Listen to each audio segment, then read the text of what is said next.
Hello and welcome to Heavenly Album Covers.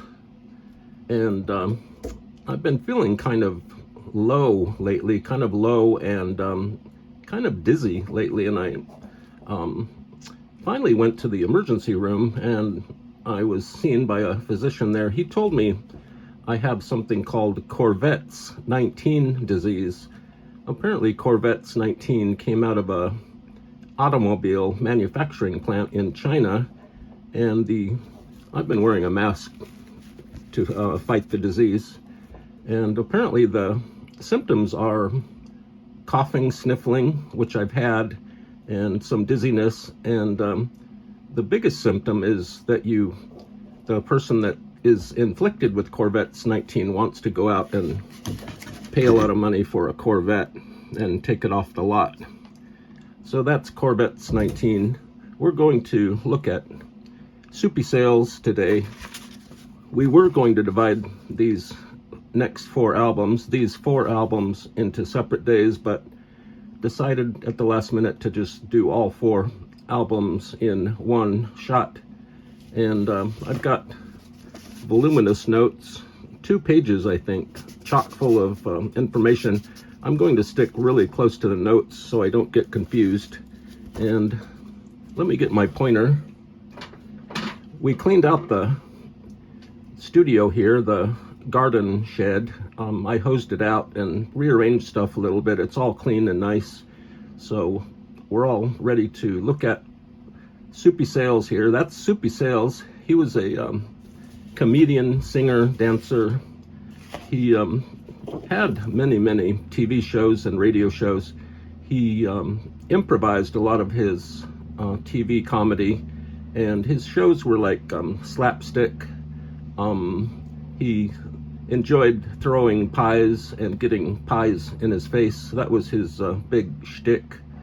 His TV show in Detroit had jazz legends like Miles Davis, Charlie Parker, Billie Holiday, and Duke Ellington on them. Soupy was a big jazz fan and aficionado, and Soupy was constantly working from day one. He was, I think, 83 when he passed away quite a while ago. And let's stop and look at this album. It's called Soupy Says and Other Teen Hits. I might bring this up closer so we can look carefully. And Soupy is doing his famous dance, the mouse, and you would stick your teeth out and put your hands up by your face and dance around. Soupy has a really big bow tie there. He's dressed like a college boy or a college guy, and I think this is supposed to be a chalkboard, and the lettering is great. This mouse lettering is hand drawn.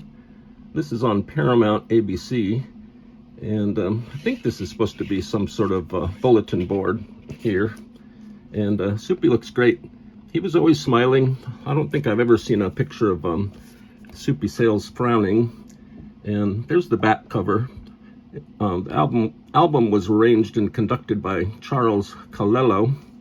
And there's his big hit, The Mouse, right here. It's kind of like the Name Game from the 1960s. And Soupy does some other kind of funny songs. A few album notes here, liner notes. And the liner, this whole cover design was designed by Joe LeBeau. And it's very nice. That's a great ABC Paramount inner sleeve. And let's see what the actual record looks like. It's kind of a handsome record label. So that's Soupy Says, and Soupy did say, I'm going to toss that on the ground. Oh, maybe I better not. The ground is kind of wet. And next album is Soupy Sales, Up in the Air. And Soupy was signed to Reprise Records personally by Frank Sinatra. Frank Sinatra was involved with Reprise or Reprise. Eventually, Soupy signed with Motown Records in 1969. I don't think we have any of the Motown records here. Soupy appeared in game shows and in some films. He was on a lot of game shows. And let's look at Up in the Air a little closer.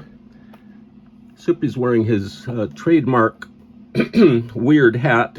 It was something he wore quite a bit. This lettering is great. It's very playful. Hand done, I assume. Somebody in an art studio had to draw that out. And there's a little pun going on. He's up in the air, and also Soupy is actually up in the air. They probably took this in some sort of photo studio.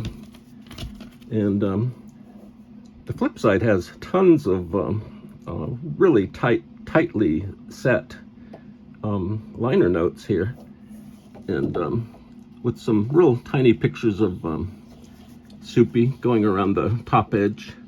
And a lot of times liner notes were just used to promote people, people that were involved with the business side of album making. And so they had to give little plugs for different people on in liner notes, that sort of thing. This was produced by Chuck Sagal, and again it has some playful and funny songs. Here's a song called My Baby's Got a Crush on Frankenstein. Here is a song called Pookie, King of the Jungle, and at the top it's Fun to be Funny.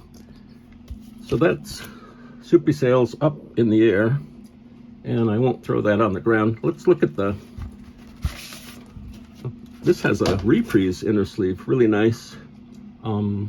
Advertising Sinatra up here, and Dean Martin, more Sinatra, another Soupy Sales album, and it's probably it's the Riverboat version of Reprise. It's the Pop series.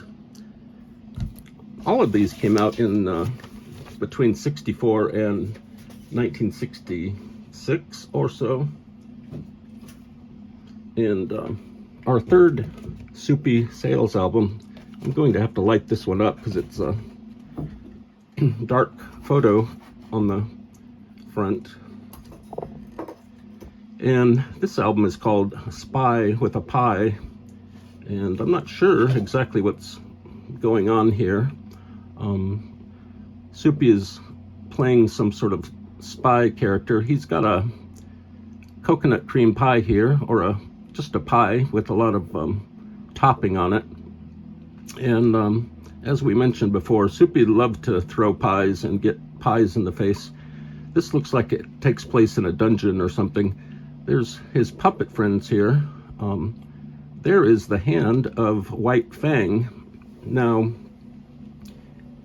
Soupy was in the Navy during World War II, and he used to entertain his Navy buddies by putting on skits and comedy shows. And he came up with this character, White Fang. And White Fang, you only saw White Fang's hand, really. A stage hand would use his hand and portray White Fang here. So that's White Fang's hand. White Fang would appear periodically during Soupy Sales programs and kind of make everyone laugh. There's some dry ice coming up from the bottom. There's also a shadow here. It's easy to miss, but there's a shadow here with a knife, it looks like. So Soupy and his friends are about to be attacked, and looks like Soupy's gonna throw a pie in the attacker's face. Let's look a little closer. And there's Soupy. He's got a great expression. There's White Fang's hand. Looks like it's just made out of carpet. And there's the scary intruder. Maybe it's Dracula or something. There's like a skull down here and a burning candle. It's an interesting cover, and the back liner notes are a little bit more decent. There's an equal number of photos to text, and there's Soupy with I don't know who that is, Bela Lugosi's mannequin, and some other shots of Soupy. Always laughing, always smiling. Really great guy. Now, there's a connection between Soupy Sales and people like, oh, let's look at the liner notes. ABC, Paramount again, and there's people like Frank Fontaine, Ray Charles. Is it it's not a different label than the other one. And so there is a connection between people like David Bowie, Iggy Pop, and even Todd Rundgren. Soupy Sales' sons, Tony and Hunt Sales, played with Iggy Pop and David Bowie and Todd Rundgren and other music artists.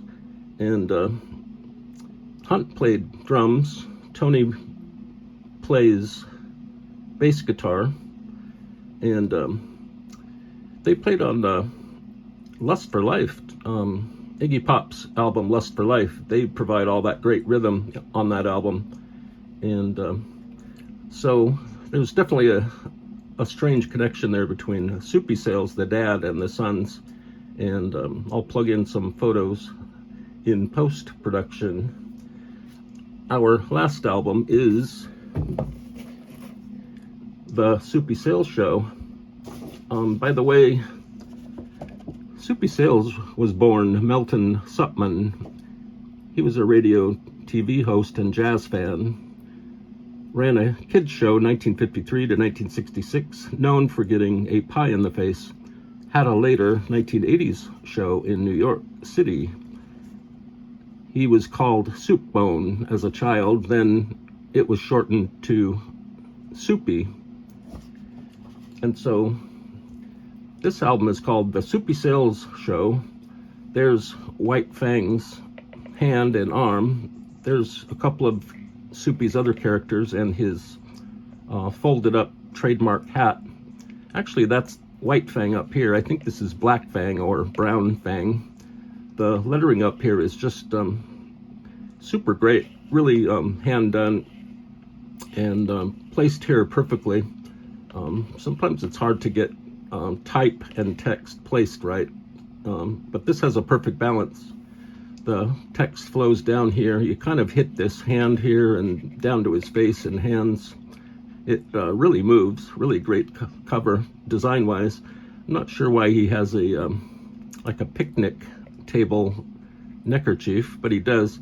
He has very white teeth, and he's got that Soupy Sales smile there. Soupy was a very clever guy, very personable, very well liked. I don't think I've ever heard a bad Soupy Sales story. He was about 20 years before my time. I didn't grow up with the Soupy Sales TV show. I only knew him from his later work on like talk shows and game shows, and so I never really saw his TV shows until YouTube and the internet started, and people started posting his old shows on the air. And there's Soupy. We're kind of back to the photos on the side. A bigger photo here, a lot of liner notes, thanking people and giving people plugs and credit. There's a song called Soupy's Theme, song called Hippies Cha-Cha Hips, and a song called White Fang. And Soupy also did and released quite a few 45 RPM singles. He really released a lot of stuff.